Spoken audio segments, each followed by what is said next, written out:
Last time we covered the absolute worst humanity had to offer.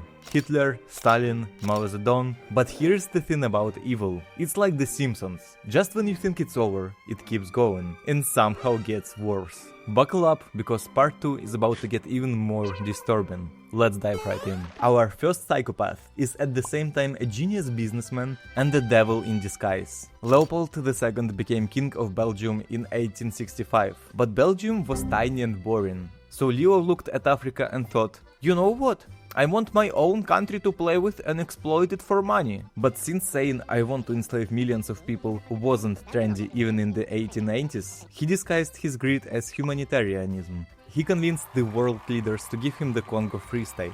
Free State, yeah, about as free as North Korea is democratic. With the goal to civilize Africa. He turned an entire country into his personal ATM by forcing millions of Congolese people to harvest rubber under the most horrific conditions imaginable. At the time, rubber was becoming incredibly valuable because of the bicycle and automobile boom. Leopold saw dollar signs and decided human lives were just the cost of doing business. He set impossible quotas. Each village had to produce specific amounts of rubber or face consequences. And those consequences... Leopold's soldiers would cut off their hands. Their hands!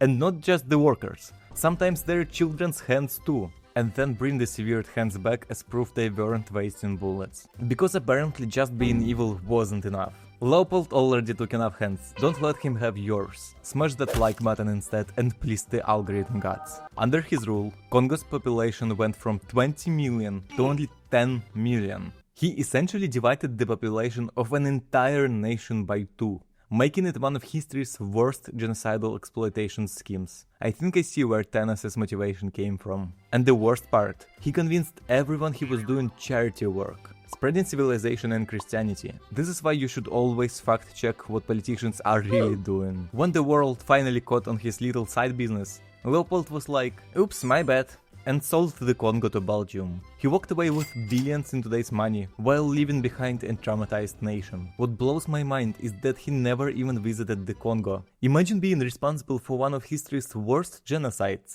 From your couch. That's some next level remote work efficiency. In 1909, Leopold died. But not by some cruel death he deserved. He died peacefully in his bed. Sometimes life really isn't fair. He's definitely the worst on this list. No doubt about that. But keep watching because others will definitely shock you. And just a few years later, another man perfected Leo's playbook for modern genocide. Talat Pasha, who looked at an entire ethnic group and thought, yeah, they've got to go. When World War I broke out and the Ottoman Empire started crumbling, Talat and his buddies in the Young Turks movement decided they needed a scapegoat. And who better to blame than the Christian minorities who had been living peacefully in their empire for centuries. His genius reasoning was simple. The Armenians were successful merchants and intellectuals, which made them unreliable during wartime. Plus, they were Christian in the Muslim empire, so they must be plotting with Russia, right? It's the same paranoid logic that leads to every genocide. Find a minority group, blame them for your problems, and then solve the problem permanently. Yes, I'm looking at you two sick mustaches. Starting in 1915, Talat ordered what he called deportations. Deportations, like calling the Titanic an unplanned swimming lesson. What actually happened was systematic murder on an industrial scale. So we'll just relocate them. Relocate them where exactly? Oh, you know, the afterlife. Sir, that's literally genocide. No, it's deportations. Very different paperwork. The method was diabolically simple. Round up all the men and kill them first. Then tell the women and children they're being relocated for their safety. Except their new home was a desert, where they would starve to death or be murdered along the way. Conservative estimates put the death toll at 1 million Armenians, plus hundreds of thousands of Assyrians and Greeks. What makes Talat especially evil is that he systemized genocide. This wasn't random violence. It was planned, organized, and executed with government resources. He basically created the blueprint that later genocides would follow. P.S. You can watch about them here. And the international response? Good old thoughts and prayers. The world watched and did nothing, which probably gave a certain Austrian painter some ideas for later. Talat fled after the war and was eventually assassinated in Berlin by an Armenian survivor. Finally some actual karma in history. He's going after Leopold for creating a genocide blueprint the Nazis would follow decades later. But let's go back 400 years. Meet Ivan IV, better known as Ivan the Terrible, and trust me, the nickname wasn't ironic. This guy was Russia's first Tsar, and basically turned his entire country into a horror movie. Ivan's childhood was probably the inspiration for Game of Thrones, except somehow more violent and with worse family dynamics. His parents died when he was young, leaving him to be raised by feuding nobles who treated him like a political pawn. So naturally little Ivan learned that violence solves everything. But surprisingly, he was actually a decent ruler in his early years, expanding Russia and creating a new legal code. But then his beloved wife Anastasia died in 1560, and he went completely off the rails. He got severe paranoia. There is definitely something about Russians and paranoia, and thought everyone was a traitor trying to poison him, just like they poisoned his wife. So his solution was simple: kill everyone who might be a threat, which eventually included basically everyone. It resulted in the creation of Oprichniki, who were basically Gestapo, but 500 years before Nazis made them mainstream. These guys dressed in black, rode black horses, and carried symbols of a dog's head and a broom. The message? We will sniff out traitors and sweep them away. Subtle as a brick through a window. Ivan's idea of conflict resolution was kill everyone and let God sort it out. Mass executions, torture, and relocating entire populations like he was just playing SimCity. But the absolute peak of his insanity was when he killed his own son and heir in a fit of rage. Imagine being so bad at anger management that you literally end your own dynasty because you couldn't control your temper. And then he spent the rest of his life crying about it. Peak masculinity right here. Dad, maybe we shouldn't massacre entire cities anymore. Traitor! Oh no, I might have overreacted.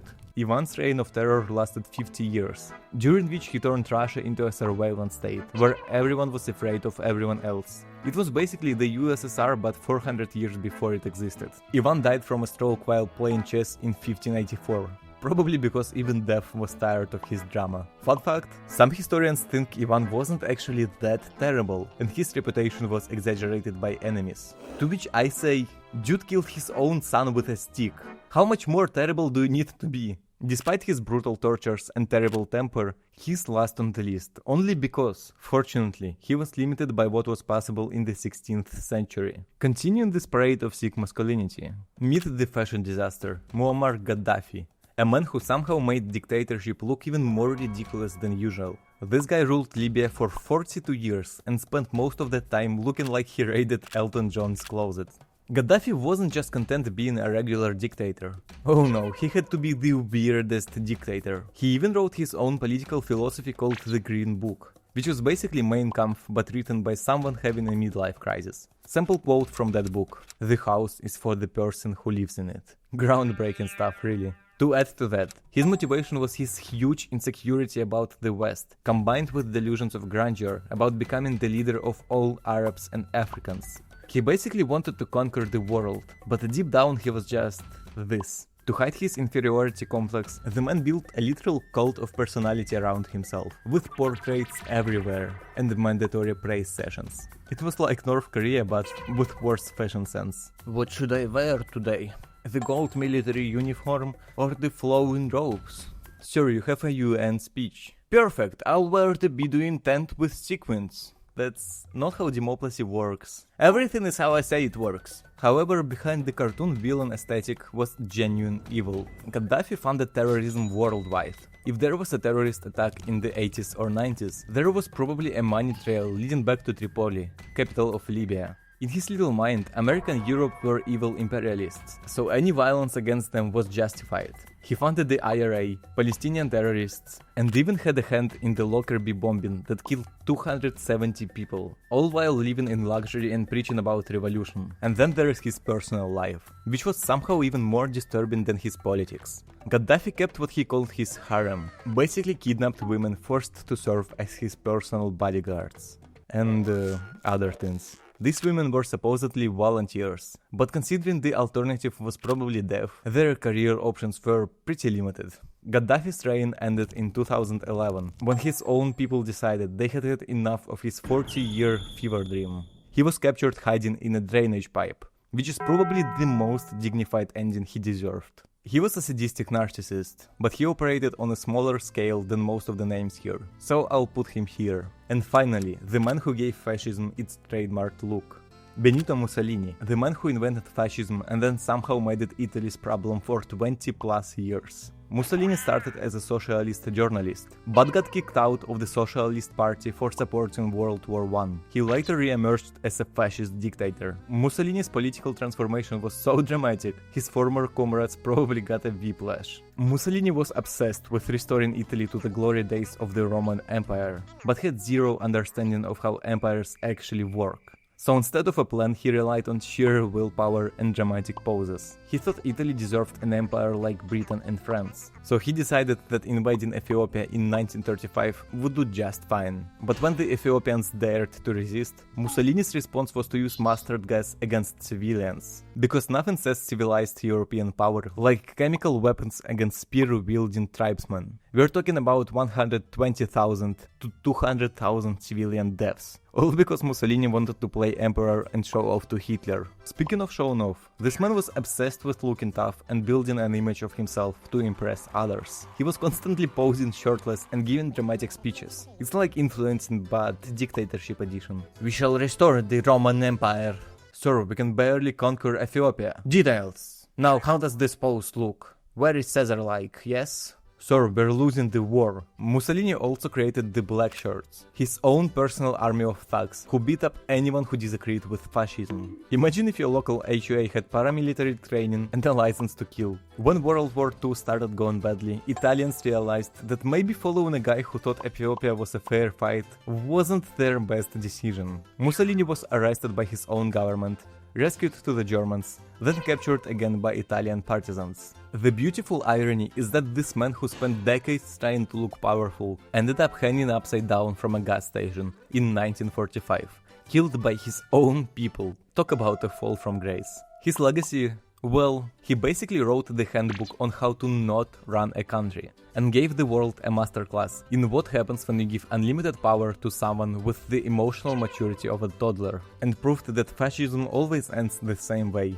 with the dictator dead and the country in ruins. I'll put him third on the list, for being a brutal imperialist and normalizing fascism. Now, if you liked this absurd history, watch this video next with the most painful king deaths of all time.